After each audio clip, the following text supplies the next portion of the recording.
नमस्कार, देश न्यूज का खास कार्यक्रम रियल स्टेट की रियलिटी देख रहे हैं आप। मैं हूं आपके साथ ऋषिका गुप्ता। और देखिए, लगातार रियल स्टेट में हम बात करते हैं कैसे भूमाफियाओं का जो आतंक है वो लगातार बढ़ता जा रहा है। प्रशासन इस पर क्या कुछ कार्रवाई कर रहा है, क्या जो पीड़ित है उनको न्याय मिल भी रहा है या फिर नहीं। कई बार हमने इस तरह की खबरें भी चलाई हैं और उत्तर प्रदेश से जब हम बात करते हैं तो लगातार ऐसे इलाकों से जो मामले हैं वो सामने आते रहते हैं।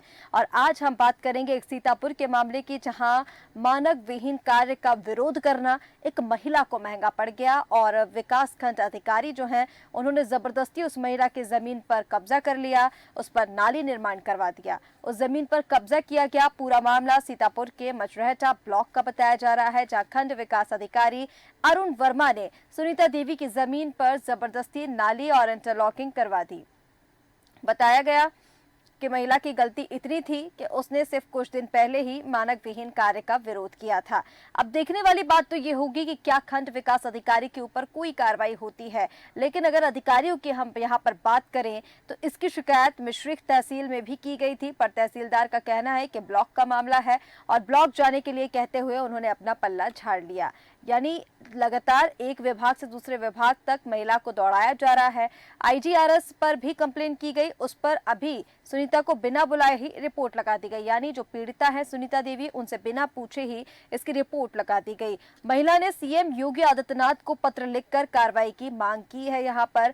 और लगातार तस्वीरों में आपको दिखा रहे हैं किस तरह से खंड विकास अधिकारी की ओर से ये पूरा कब्जा किया गया। महिला की जमीन पर, जो सुनीता देवी है जो पीड़िता है, उसकी जमीन पर कब्जा कर यहाँ पर नाली बनवा दी गई, इंटरलॉकिंग करवा दी गई।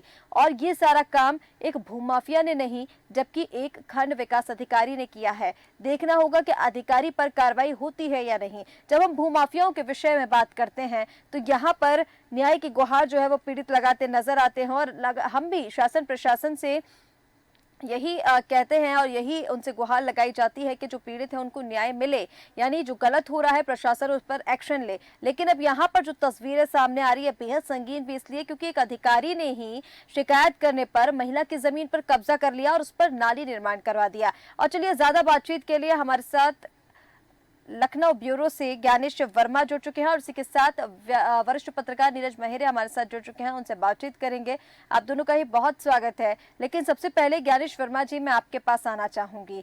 देखिए, तस्वीरें जिस तरह से लगातार दिखा रहे हैं, हम भूमाफियाओं को लेकर बात करते हैं, जब उत्तर प्रदेश की बात आती है तो भूमाफियाओं की लेकर हम बात करते हैं। लेकिन यहाँ पर एक खंड विकास अधिकारी ने ही एक महिला की जमीन पर कब्जा किया हुआ है। कैसे देख रहे हैं इस मामले को और क्या कुछ ये पूरा मामला, इसको विस्तार में बताइए।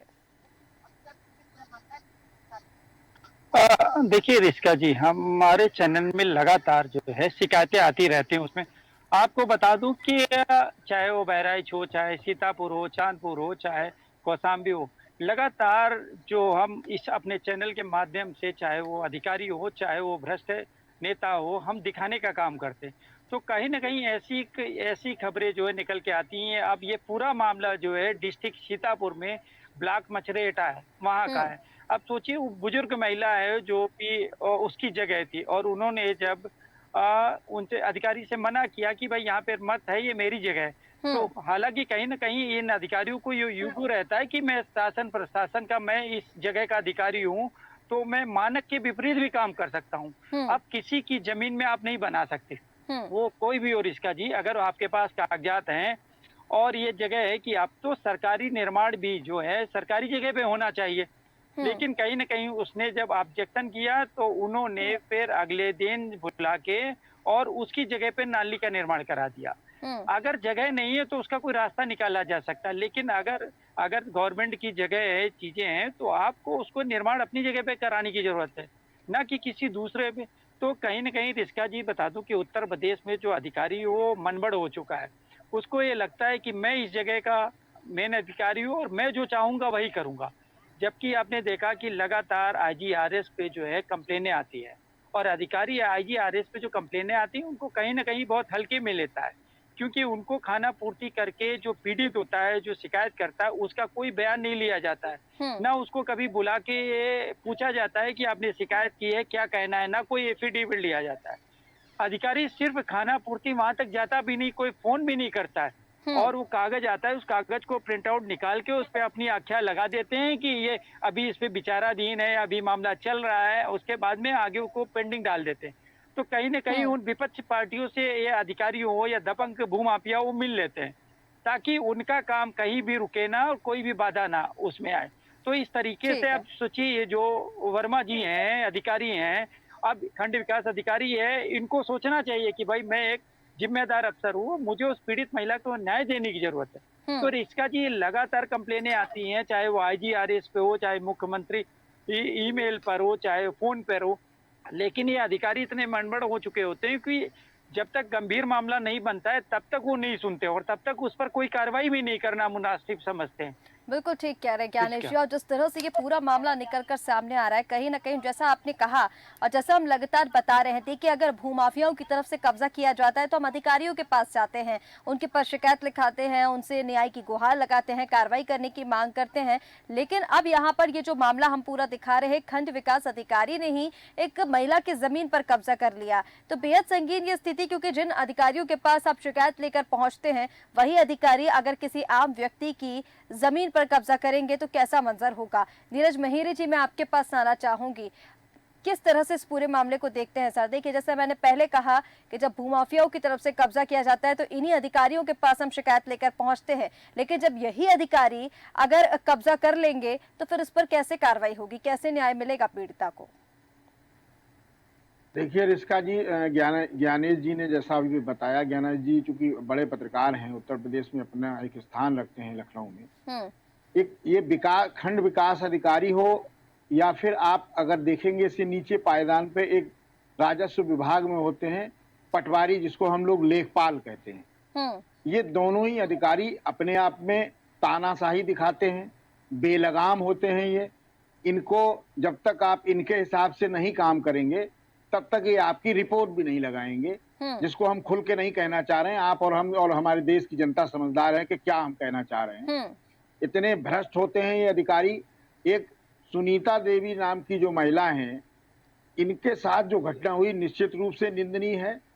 इसमें जिलाधिकारी सीतापुर को तत्काल संज्ञान लेना चाहिए और उस खंड विकास अधिकारी अरुण वर्मा के खिलाफ एफआईआर दर्ज करानी चाहिए और उनकी जांच भी कराई जानी चाहिए कि इनके द्वारा ऐसे काम क्यों किए जा रहे हैं, जिससे सरकार के प्रति लोगों की गुस्सा हो, सरकार के प्रति नाराजगी हो। सरकार में बैठे उत्तर प्रदेश सरकार के मुख्यमंत्री न्यायप्रिय हैं और तानाशाही के बिल्कुल खिलाफ हैं, माफियाओं के बिल्कुल खिलाफ हैं, लेकिन ऐसे अधिकारी निश्चित रूप से सरकार की छवि को धूमिल करने में लगे हुए हैं। इनके खिलाफ निश्चित रूप से कार्रवाई होनी चाहिए। एक महिला निर्धन गरीब बेचारी और उसके आईजीआरएस पे जो शिकायत की, आईजीआरएस की भी हालत उत्तर प्रदेश की बहुत अच्छी नहीं है। आईजीआरएस पे 90 और 95% लोग निस्तारण वहीं बैठ के कर देते हैं, ना वो जिले से आख्या मांगते हैं। एक बार अगर आख्या आ भी गई, उसी आख्या को 4 बार भेज देंगे। आप कुछ भी 10 शिकायत करिए, रिपोर्ट उनकी एक ही आएगी कि इस पे ये कर दिए, निस्तारित कर दिया गया है। निस्तारण की स्थिति ये होती है ना कोई आपसे पूछने आएगा ना आपसे बात करेगा। आपको अगर पता करना है तो आप ऑनलाइन पता करिए, तो आपको पता चला कि आपके मामले का निस्तारण कर दिया गया है। जैसा ज्ञानेश जी ने कहा कि इस तरह के मामलों में निश्चित रूप से लोग उच्च अधिकारियों को भी संज्ञान लेना चाहिए और कार्रवाई होनी चाहिए। खासकर इस तरह के अरुण वर्मा जैसे तानाशाह अफसरों के खिलाफ निश्चित रूप से एफआईआर हो और जेल जाए ये। जी ऋषिका बिल्कुल जी। ठीक कह रहे हैं, क्योंकि जिस तरह से ये पूरा मामला निकलकर सामने आ रहा है, कार्रवाई भी होनी चाहिए और सख्त कार्रवाई होने की जरूरत है, ताकि आगे कोई ऐसा मामला ना आए, ताकि आगे कोई अधिकारी खुद को इस तरह पर इस जगह पर ना समझे कि वो आम आदमी की किसी जमीन पर कब्जा कर ले और इस तरह की गतिविधियां सामने आए। लेकिन ज्ञानेश जी, आईजीआरएफ को लेकर जिस तरह से हम बात कर रहे हैं, हमने रिपोर्ट में भी बताया कि कैसे आईजीआरएफ पर भी कंप्लेंट की गई, लेकिन पीड़िता को बिना बुलाए ही उसकी रिपोर्ट लगा दी गई। और जैसा नीरज जी यहाँ पर बता रहे हैं कि जो अधिकारी हैं वो खुद ही खुद में इन सारी चीजों को सॉल्व कर लेते हैं और वहां पर जो रिपोर्ट लगा दी जाती है कि सारी समस्याओं का निस्तारण हो गया, पीड़ितों को उसके बारे में पता ही नहीं होता है। तो कहीं ना कहीं इस तरह की गतिविधियों से शासन पर एक बड़ा सवाल खड़ा होता है कि जो वेबसाइट्स या फिर जो भी आप योजनाएं आम जनता को न्याय दिलाने के लिए चलाते हैं, जो भी आपके वेबसाइट्स होते हैं जिन पर कंप्लेन करते हैं, या फिर वो सीएम हेल्पलाइन हो, आईजीआरएस की आप बात कर लीजिए, इन हेल्पलाइंस में या फिर इन वेबसाइट्स पर जिस तरह से अधिकारियों की ओर से धांधली की जा रही है, रिपोर्ट लगाई जा रही है, पीड़ितों को पता नहीं होता है, इसको अब शासन किस तरह से देखेगा? कहीं ना कहीं इसको लेकर भी जो मामला है उस पर तो ठीक ही है, लेकिन ये जो आईजीआरएस की हम बात कर रहे हैं, सीएम हेल्पलाइन की बात कर रहे हैं, इन पर भी एक बड़ी कार्रवाई होने की जरूरत है। देखिए रिश्का जी, सीएम पोर्टल इसीलिए बनाया गया था कि कोई भी पीड़ित है जो सीधा मुख्यमंत्री योगी आदित्यनाथ को लिखित में अपना प्रार्थना पत्र दे सकता है। हुँ, लेकिन देखिए उसके बीच में सीएम योगी के बीच में और नीचे जनता के बीच में बहुत सारे अधिकारी हैं। चाहे वो लेखपाल हो, चाहे तहसीलदार हो, चाहे कानूनगो हो, चाहे एसडीएम हो, चाहे डीएम हो। जो इतनी ये कड़ी है, वो कहीं न कहीं वो ज़िम्मेदार उनकी ज़िम्मेदारी बनती है कि अगर कोई शिकायत दर्ज हुई है, तो बाकायदा उसकी जाँच होनी चाहिए और उसके बयान लिखित में होने चाहिए। कोई भी शिकायत करता है, तो वो बता दूँ कि खानापूर्ति होती है। अधिकारी मैं बता दूँ, जभी दुकान से बहुत से अधिकारी कहती भी हैं कि ज्ञानेश जी ऐसे बहुत से मामले आते हैं, भाई हमारे खिलाफ कौन रिपोर्ट लगाएगा? हमारे ही हुँ, अधिकारी, तो हमारा अधिकारी हमारे खिलाफ रिपोर्ट कैसे लगा देगा? हुँ, कहीं न कहीं वो हमको बचाने का प्रयास करता है। मैं हुँ, नाम लेना नहीं चाहूँगा, लेकिन बहुत से अधिकारी जब हम लोग बातचीत करते हैं तो कहते हैं कि भाई बहुत से आईजीआरएस दिखा रही हैं, शो कर रही हैं सीएम पोर्टल पर। उनको क्लोज़ करिए, वो क्लोज़ करिए, लेकिन वो कैसे क्लोज़ करिए, चाहे आप जाइए या ना जाइए, वो उनको दिखना नहीं चाहिए सीएम पोर्टल पर। क्योंकि ऊपर अगर सीएम योगी आदित्यनाथ ने संज्ञान ले लिया, तो अधिकारियों पे कार्रवाई होगी। तो हुँ, वो केवल उनको बंद करने का काम करते हैं और निस्तारण नहीं होता है। भाई रिश्का जी, अगर पीड़ित आपसे लिखित में आपको शिकायत करता है, तो उस पे जवाब देकर उस पे न्याय मिलना चाहिए, ना कि सिर्फ बिल्कुल, खाना पूर्ति करके और उसको फिर डालते रहो। आप बिल्कुल। आईजीआरएस डालते रहिए और खाना पूर्ति वो लोग अधिकारी करते रहेंगे और पीड़ित दौड़ता रहेगा। हुँ, फिर डीएम के वहाँ चक्कर लगाएगा, कप्तान के वहाँ चक्कर लगाएगा और लेखपाल जो सबसे नीचे की कड़ी है, वो आए दिन उस पर भ्रष्टाचार के आरोप लगाते हैं। आप देखती हैं कि लगातार अधिकारी इस वक़्त जो है, वो इन लोगों को पकड़ने का काम भी करती है, कहीं न कहीं रंगे हाथों रिश्वत पकड़ने का काम करती है। लेकिन ये फिर भी नहीं सुधर रहे हैं रिश्का जी। हुँ, और उनको ये लगता है उत्तर प्रदेश में बहुत लखनऊ छोड़कर बहुत सी ऐसी जगह हैं जहाँ पे अधिकारी की सुध-बुध नहीं पहुँचेगी, वो हम तक नहीं पहुँच पाएँगे। हुँ, तो कहीं न कहीं ये कमी रहती है और जब कहीं एंटी करप्शन की टीम काम करती है, लेखपाल हो, कानूनगो हो या इंस्पेक्टर साहब हो, पकड़ में आते हैं हुँ, और फिर उस पर नाम मात्र कार्रवाई करके उनको छोड़ दिया जाता है। देखा जी, सबसे बड़ा प्रश्न ये है कि जो ऐसे अधिकारी हैं, जब ऐसी हुँ, ज़मीनों पर जो जो गोलमोल करते हैं, रिपोर्ट देते हैं, अगर ये साबित हो जाता है कि गोलमोल रिपोर्ट दी गई है, इसकी ज़िम्मेदार लेखपाल है, तो लेखपाल पे भी ये कार्रवाई, सबसे बड़ा प्रश्न है कि उस बिल्कुल। अधिकारी पर भी कार्रवाई होगी, चीजें रुक पाएंगी। अन्यथा हुँ, ये आईजीआरएस जाती रहेंगी, एप्लीकेशन जाती रहेंगी और अधिकारी और जो दबंग भू माफिया या हम कब्जेदार हैं, वो मनबड़ रहेंगे। वो कहीं न बिल्कुल कहीं ठीक कह चीज़ रहे हैं। होती रहेगी और पीड़ित के पास चूँकि पैसा नहीं होता है, वो कहीं न कहीं कानून व्यवस्था पर भरोसा करता है। तो कहीं न कहीं उस कानून से नज़र आता है ऐसे गरीबों को। तो बिल्कुल हम ठीक लोगों कह को रहे हैं ढूँढते ज्ञानेश हैं जी, और क्योंकि जिस चैनलों के तरह से अब माध्यम से यहाँ पर अपनी ये पूरी शिकायत स्थिति करते हैं, लेकिन सामने आ रही है, इस शासन मामले को प्रशासन लेकर हम जहाँ बात कर रहे हैं और आईजीआरएस सीएम पोर्टल की जिस तरह से ये बातें सामने आ रही है, कहीं ना कहीं एक बड़ा सवाल कानून व्यवस्था पर भी खड़ा होता है, क्योंकि आम जनता सीएम हेल्पलाइन पर थक हार कर पहुंचती है और उसको ये लगता है कि वो जो शिकायत इस पोर्टल से करेगा या वो जो शिकायत आईजीआरएस पर लगाएगा, वो सीधा मुख्यमंत्री योगी आदित्यनाथ के पास पहुंचेगी या फिर उस राज्य के मुख्यमंत्री के पास पहुंचेगी जहां पर ये पोर्टल और ये वेबसाइट चल रहे हैं। लेकिन कहीं ना कहीं जो इस तरह के भ्रष्ट अधिकारी या इस तरह के भ्रष्ट लेखपाल, खंड विकास अधिकारी, उच्च स्तर से लेकर निचले स्तर तक सभी जो अधिकारी हैं, वो जब तक बैठे रहेंगे तब तक लग नहीं रहा है कि आम जनता की समस्या का इन पोर्टल के जरिए या फिर आईजीआरएस पर शिकायत करने के जरिए समाधान हो पाएगा। लेकिन नीरज जी, एक सबसे बड़ा सवाल अब यहाँ पर यह भी खड़ा होता है, जिस तरह से अब आईजीआरएस और सीएम पोर्टल की अगर हम बात कर रहे हैं, तो कहीं ना कहीं शासन प्रशासन के संज्ञान में भी ये मामले तो हैं, क्योंकि आए दिन के हम देख रहे हैं सीएम पोर्टल पर भी अगर शिकायत की जा रही है, आईजीआरएस पर भी अगर शिकायत की जा रही है, तो अधिकारियों द्वारा दबा तो दिया जा रहा है। जैसे ज्ञानेश जी बता रहे हैं कि कहीं ना कहीं वो अपने अधिकारी को बचाने का काम करते हैं, जो निचले लोग स्तर के लोग होते हैं। नहीं तो क्योंकि अगर उनके सामने जाएगा सीएम के सामने, तो फिर ऊपर से लेकर नीचे तक सभी पर कार्रवाई होगी।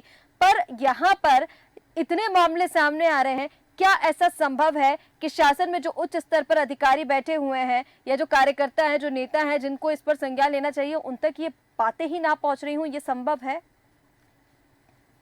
देखिए रिश्का जी, अभी ज्ञानेश जी ने एक बहुत अच्छी बात बताई कि अधिकारी आईजीआरएस के माध्यम से अपने अधिकारियों का बचाव करते हैं, उनकी मदद करते हैं। हम्म, इस पूरे मामले में सबसे महत्वपूर्ण बात जो हम और आप देख चुके हैं कि जो उस इलाके में तहसील होती है, तहसीलदार उस इलाके का मालिक होता है। जमीन की एक एक इंच की उसको जानकारी होती है, कौन सी सरकारी है, कौन सी प्राइवेट है हम्म, और जो काम हो रहे हैं वो मानक के अनुसार हो रहे हैं या गैर मानक के। इस पूरे मामले में जब पीड़ित सुनीता देवी ने तहसीलदार से जब शिकायत की, तो तहसीलदार महोदय ने जिस तरह से अपना पल्ला झाड़ा और उन्होंने कहा कि हमसे कोई मतलब नहीं है, हमसे इस मामले का लेना देना नहीं, वो निश्चित गलत है। इससे साफ जाहिर होता है जो ज्ञानेश जी ने कहा, वो बात पे आईएसआई का ठप्पा लग गया कि अधिकारी ने अपने अधिकारी की मदद की। रही आईजीआरएस की बात, तो निश्चित रूप से उच्च अधिकारियों को उस पर संज्ञान लेना चाहिए, उनको भी ध्यान देना चाहिए कि किस तरह से, कि जब तक जांच में जो जांच का निस्तारण हो रहा है, पीड़ित का बयान है कि नहीं है, और पीड़ित का बयान लिखित रूप से उस पीड़ित के, या अगर अनपढ़ है तो दस्तखत होने चाहिए, अंगूठा का निशान होना चाहिए, या पीड़ित को जो बयान है वो पीड़ित अपना लिख के उनको दे, उस बयान को उसमें आईजीआरएस में लगाने के बाद ही निस्तारण किया जाए, तो कुछ लगाम इन पे लग सकती है। क्योंकि ये लोग इतने बेलगाम हो चुके हैं, ये लोग चाहे आईजीआरएस हो चाहे मुख्यमंत्री पोर्टल हो, ये सब अपनी मिली भगत से वहीं की वहीं निस्तारित करके आगे जाने ही नहीं देते। बहुत से मामले, जो मामले बड़े और गंभीर होते हैं, वो ऊपर तक जाते हैं, जिन पे आईजीआरएस के ऊपर वाले लोग संज्ञान लेते हैं और निश्चित रूप से उनमें कार्रवाई होती है। अगर यही मामला किसी बड़े बिल्डर से जुड़ा हुआ होता तो निश्चित रूप से इसमें कार्रवाई होती और अरुण वर्मा जैसे अधिकारी निश्चित रूप से सस्पेंड होते और जेल जाते, इनके खिलाफ एफआईआर भी होती। क्योंकि ये बिल्कुल निश्चित रूप से सरकार के खिलाफ जनता में अविश्वास पैदा कर रहे हैं। इन्हीं लोगों की वजह से सरकार से लोग नाराज होते हैं। ऐसा इनको नहीं करना चाहिए। जिस काम के लिए सरकार ने आपको नौकरी दी है, निश्चित रूप से उसका पालन करना चाहिए और लोगों को न्याय दिलाना चाहिए। किसी की जमीन पे नाजायज कब्जा नहीं करना चाहिए। एक गरीब महिला बेचारी कहाँ जाएगी, अब बताइए। बिल्कुल ठीक कह रहे हैं जी। कहीं ना कहीं ऐसे भ्रष्ट अधिकारियों की ओर से, या ऐसे जो भ्रष्ट अधिकारी, खंड विकास अधिकारी वर्मा जैसे लोगों की वजह से ही शासन के ऊपर उंगलियां उठती हैं।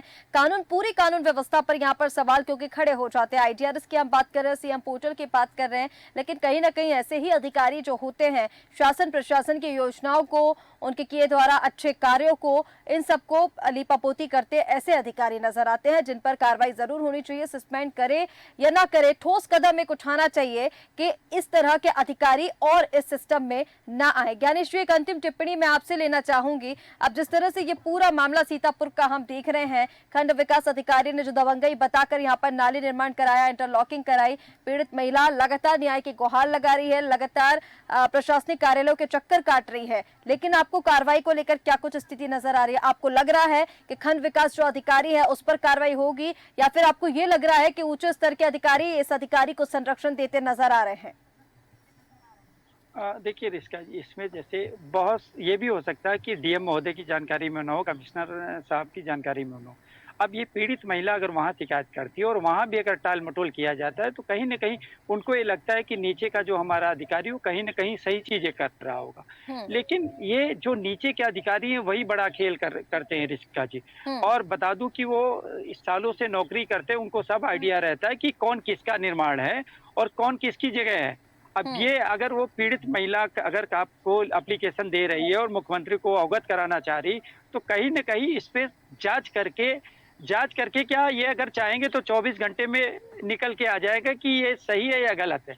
और अगर गलत है तो अधिकारी पे कार्रवाई होनी चाहिए, अगर सही है तो सही है, तो महिला पे कार्रवाई होनी चाहिए। तो कहीं न कहीं इसमें डीएम महोदय को, क्योंकि इतना वक्त सीएम साहब के पास नहीं है कि सारा समय एक एक एप्लीकेशन देके, लेकिन जो जिले के जिम्मेदार अफसर है उनको इस मामले को संज्ञान में लेके अधिकारियों पर कार्रवाई होना चाहिए।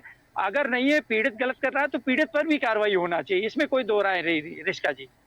बिल्कुल ठीक कह रहे हैं ज्ञानेश जी, क्योंकि कहीं ना कहीं ये जो तस्वीरें निकलकर सामने आ रही हैं, जो भी दोषी हो, चाहे वो पीड़ित हो चाहे वो अधिकारी हो, उस पर कार्रवाई होने की बेहद जरूरत है। क्योंकि इस पूरे घटनाक्रम से, इस पूरे जो अवैध निर्माण किया गया है, इस पूरी घटना से कहीं ना कहीं शासन पर, कानून व्यवस्था पर बड़े सवाल खड़े होते नजर आ रहे हैं, जिस पर जांच की जरूरत है। आप दोनों का ही हमारे साथ जुड़ने के लिए बहुत शुक्रिया। तो एक महिला का मानव विहीन कार्यों का जो विरोध करना महंगा पड़ गया, विकास अधिकारी ने उसी की जमीन पर कब्जा कर वहां पर नाली निर्माण करा दिया, इंटरलॉकिंग करा दी, और जिस तरह से मानव विहीन कार्यों का विरोध किया गया महिला की ओर से, उसके बाद विकास अधिकारी की, खंड विकास अधिकारी की ये जो पूरी प्रतिक्रिया है वो सामने आई। देखना होगा कि खंड विकास अधिकारी जो है क्या उन पर कार्रवाई होगी। हालांकि आपको बता दें, जो पीड़ित महिला है वो उच्च स्तर से लेकर निचले स्तर तक के सभी कार्यालयों में जा चुकी है, शिकायत पत्र दे चुकी है, लेकिन अभी तक इस पर जांच नहीं हुई है। इसके साथ साथ महिला ने मुख्यमंत्री योगी आदित्यनाथ को भी पत्र लिखकर कार्रवाई की मांग की है। बड़ा सवाल खड़ा होता है कि अगर पीड़ित महिला वाकई में उसके साथ यह अन्याय हुआ है तो शासन प्रशासन के लोग इस पर जांच क्यों नहीं करते हैं और खंड विकास अधिकारी पर सख्त कार्रवाई होने की यहाँ पर जरूरत है। फिलहाल हमारे इस खास कार्यक्रम रियल स्टेट की रियलिटी में इतना ही। आप बने रहिए देश न्यूज के साथ। नमस्कार।